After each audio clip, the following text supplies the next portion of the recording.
Hello and welcome back to another tutorial.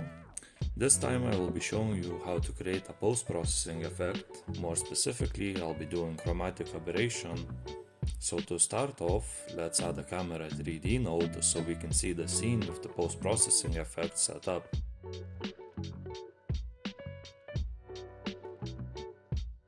Then add a canvas layer node and add a color rectangle node as a child of the canvas layer.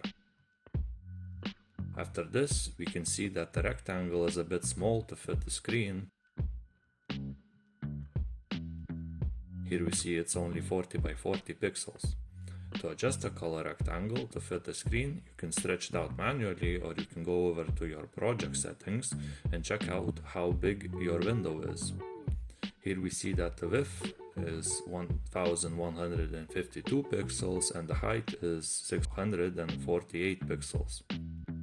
If we launch the scene we've created, we can see only the white rectangle now, and if I go ahead and hide it, I can see the scene again.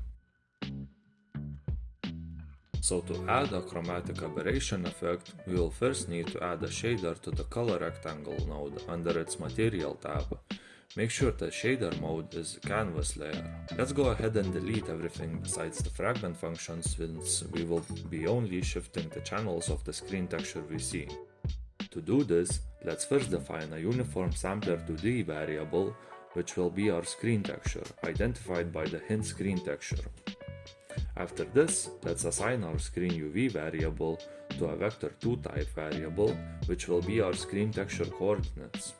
Then let's calculate the aspect ratio, so even if we scale the window, the texture on the screen would be displayed the same.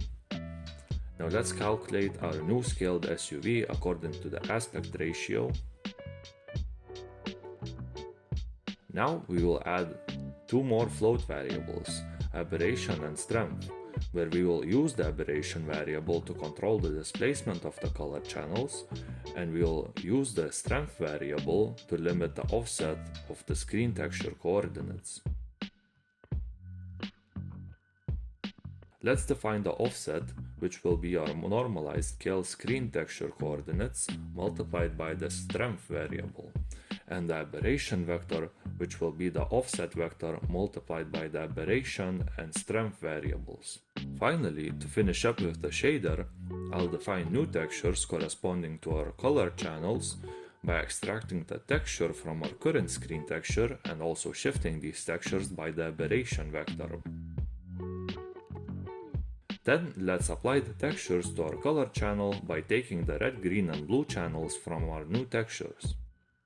Here under the shader material, we can see new shader parameters for controlling the aberration strength.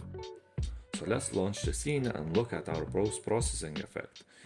Here I'll adjust the aberration, but we see almost no visual change besides the view being more blurry. So I'll adjust the strength variable as well to be the maximum, and now we can see that the red and green channels are shifted to the left and right, but the blue channel remains in place. And that's it. Now you have created a chromatic aberration effect to your game. Thanks for watching and have a blessed day.